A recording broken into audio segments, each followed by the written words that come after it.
Rutgers was the school that the Burens went to. Scarlet all the way. There was never a question as to where I was going to go to college. It was the university you would go to. So Rutgers had more variety of programs to go to. There's really no other time in your life where all your buddies are in like one place, right? And there's always something going on. So just having that kind of environment where you always have like a constant support network and group of people that you're friendly with, it's a lot of good memories.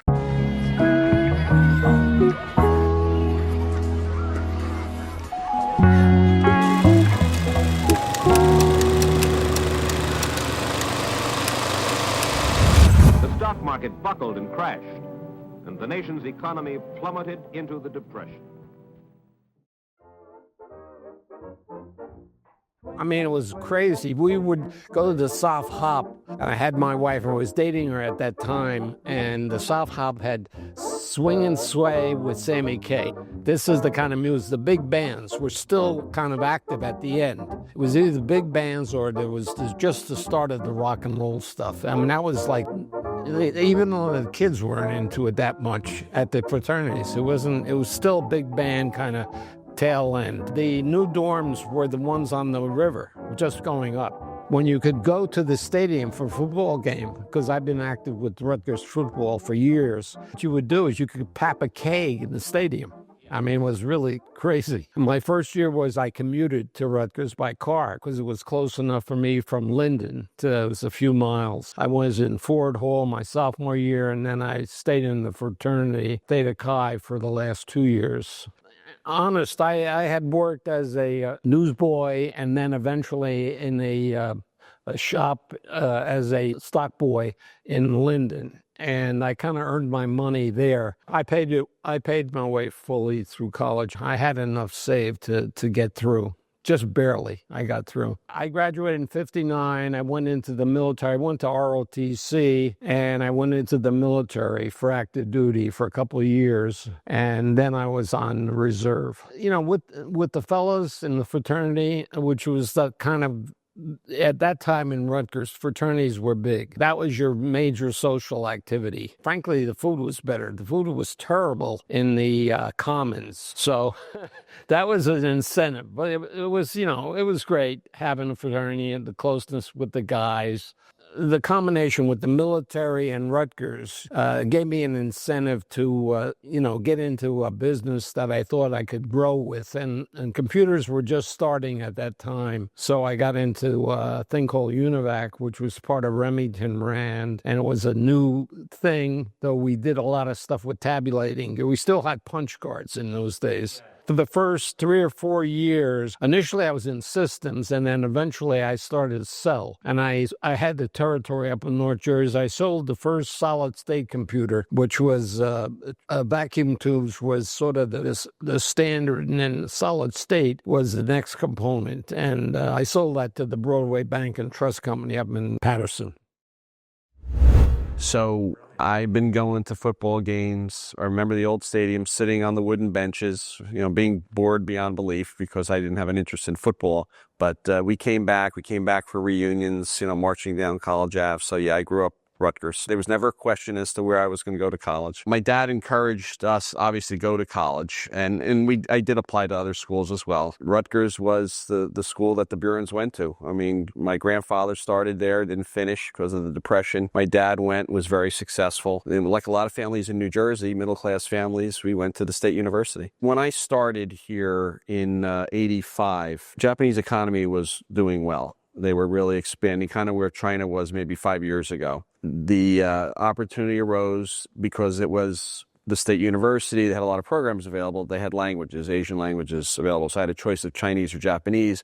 So I decided to double major economics and Japanese. And the plan was to use that degree and the language skills to get a job on Wall Street. So my dad worked on Wall Street. He started with E.F. Hutton, worked for a couple firms. It was at Jefferies. Then 1987 happened. The stock market crashed. And at that time, then Japan the economy slowed down dramatically and the jobs, they were not hiring at the time. While I was at Rutgers, I also had a kind of a side project, which was chartering the first student alumni credit union in New Jersey. So myself and a couple of friends applied for a federal charter. We raised about $1 million in deposits. Everybody supported us. So we actually opened up, we got our charter March of 1988. And we operated out of the Rutgers Student Center. It was a student-run bank, and it was an experience for students to learn how to manage money and underwrite loans and process transactions. Banking. And at the time, there was no mobile banking. There was no debit cards. We were just on the early cusp of ATM cards, Mac cards at the time that came out. When the Japanese Wall Street career thing kind of fell apart and I needed a job, the faculty credit union, they had a small office on Livingston Campus in the barracks in Kilmer. And they were looking to hire a manager back there. And the credit union was very small back then. It was like $8 million in assets. But they hired me. They gave me a chance as the manager, which was a big deal coming out of college. And I remember my salary was $32,000 a year, the starting salary in 1989. But it was a great experience and learned a lot. And actually met my wife through someone at Rutgers as well, through the credit union. But the credit union was kind of a club in itself in that the founders and the volunteers, we didn't have any paid employees, were students. So in order to draw in new accounts, we would sponsor keg parties at the fraternities. And, we'd pay for the beer. People would come and they didn't know what a credit union was. They thought it was a labor union. We had to explain it was the student bank. And once they figured that out, then they would put their money in. So the 80s were great. That was the music was here. And I was a fraternity. I was Sigma Phi Epsilon, SIGEP. Our fraternity house was on the corner of Bishop and George Street, which now is the Honors College. That's gone. They knocked that down. When I came here, I lived in the river dorms, and there was no air conditioning. And I remember, we used to get fruit, citrus fruit, oranges, things, and throw them off the balconies on the Route 18. Well, they shut the balconies down after that, so you couldn't do that anymore. That wasn't really cool. The Ledge Cafe was there, Brower Commons, the dining hall. I remember we would steal the trays and use them as sleds when it would snow here going down. And then I think Thanksgiving and Christmas, they used to have pies. We would walk out with whole pies through the exit. No one would catch us doing that. So it was a lot of kind of stupid stuff that you did, but it's fond memories. And then the people that you met here, the friends, keep in touch with everybody, but the real strong friends you still do. I heard too much about Rutgers growing up. Yeah, I mean, like my dad and my grandfather said, that was kind of like the weekend thing to do, right? You either go to the football games when it was football season in the fall, or then in the winter, basketball games throughout the week. So in high school, I think most New Jersey schools, they mandate you to take a foreign language. My high school was just starting Chinese, which is pretty cool. And then I thought, if you see someone who's obviously not Chinese, and on a resume, it says that they speak Chinese. It's like, wow, this person may be pretty smart. So I was like, okay, this would be like a good resume thing. But it all worked out. I liked it. I kind of had a knack for it. And so I continued to take it at Rutgers. Dr. Jenny Yang and Li Hui Ju were my main professors. Lovely ladies, very, very smart. They took a very challenging language with thousands and thousands of years of history.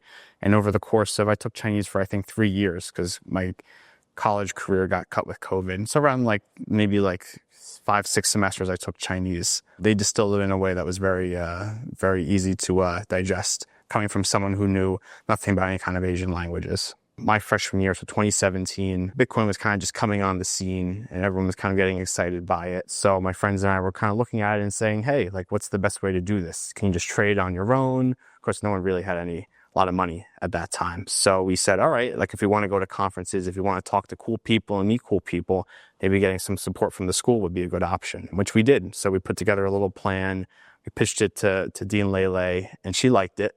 And we worked with her and a couple other professors to kind of put together a little framework around bringing speakers in, teaching little one-off lessons and lectures, things like that, and kind of bringing crypto and blockchain education to the business school. And it all worked out, right? All of my original friends back then all got jobs in crypto and fintech finance areas. So it did a job for us. And I think it's still going on today, years later. The thing that brings you together is you have a shared interest in Chinese, right? Or business or finance. So even though you have a very wide, array of backgrounds and experiences, you're all kind of there to do the same thing, which is cool. I did a study abroad program for 2-ish months. We had about a dozen Rutgers students come with us. We hit Beijing and we did Inner Mongolia and Xi'an, Shanghai, and a bunch of other cities and provinces in between over those 2 months. My current job, my old team, I heard that there was a new electronic desk, a new quant desk that was spinning up in Hong Kong. And the guy was visiting, the portfolio manager was visiting. This is maybe about a year, more than a year ago now. He's visiting the New York office. And I heard that he was from the Chinese province that I visited, Shanxi province. So I go up to him and I say, "Hi, Brandon. Nice to meet you." His name is Brandon. He's like, "I'm Chris. I heard you're from my favorite Chinese province." He says, "Shanxi province." I'm like, "Yeah." So we start talking about Pingyao and Taiyuan and all the 100 different types of noodles they make and all kinds of like very local stuff that you would only know if you did that. So I was in a fraternity as well, Delta Upsilon. So obviously like all the guys that you pledged with, your brothers from your class and from your previous classes, but there's not really no other time in your life where all your buddies are in like one place, right? And there's always something going on in the living room. But it's a lot of good memories, right? And you see the college kids, a couple of them walking down, even though it's the summer, and you're like, wow, like these kids look like babies now. And that was me a couple of years ago, right? Each of you had to describe what Rutgers means to you and your family in one sentence or one word. What would you say? You want to start, Dad? I think it's part of my life experience. I mean, it's part of what we are. It's our DNA. Yeah. That's who we are.